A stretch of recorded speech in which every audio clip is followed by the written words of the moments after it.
your exam or for your skill development in language learning, the total syllabus is like this. The syllabus tells us in your book there are 5 prose pieces, 5 poems, and one story, that is 5 stories that will come for your exam, and you will have to go through all these. For every section, every segment, there are 5 topics. And besides all these prose, poem and non-detailed studies, we have also a grammar book, principles, rules and regulation and textual grammar. The grammar book is there, and you will find at best 10 grammatical units or grammatical segments of your language. Then comes writing skill. Under writing, you will be getting one essay with 3 options, one letter, official or friendly letter. Then another is report writing, or that is summary writing.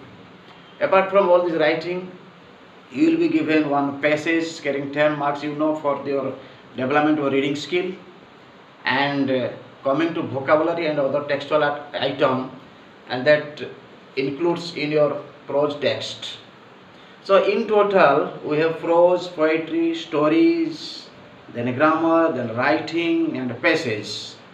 So students, don't worry for that. You will get to know so many things during this lockdown period. And from 2020 onwards, we have 50 objective without options and 50 subjective. And today I will be dealing with one aspect of our language teaching, that is teaching a poem, a piece of poem.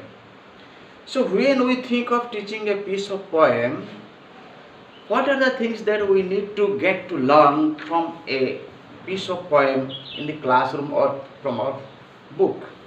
In our life, we will be reading many poems when we find free time or leisure. So what to get from this piece of poem? For every piece of poem in English or in Odia or in any language, we have to think of some items or elements which cover teaching a piece of poem. So any piece of poem.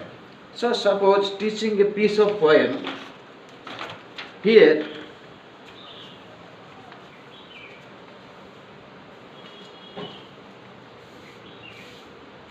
teaching a piece of poem,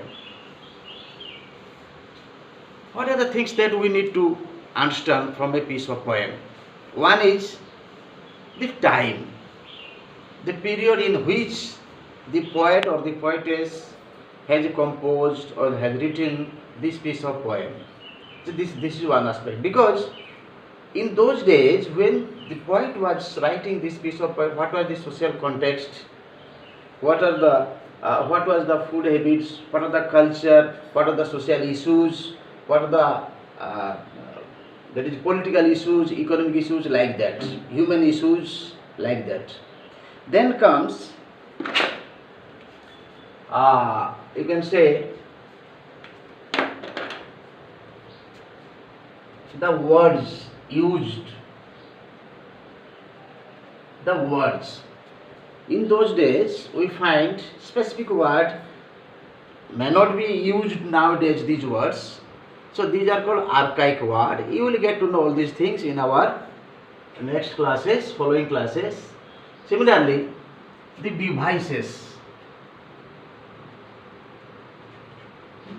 What are the poetic devices used or literary devices? Because these devices are used in this piece of poem to develop the beauty of this poem.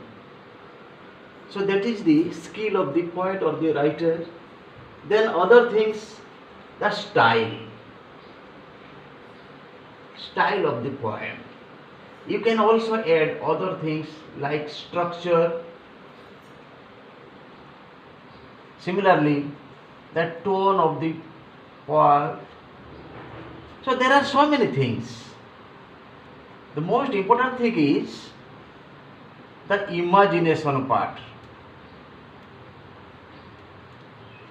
the imagination part.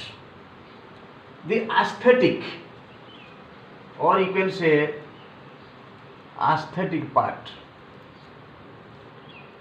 AESTHETIC, the aesthetic part. Because this aesthetic part tells us about our love for music, our love for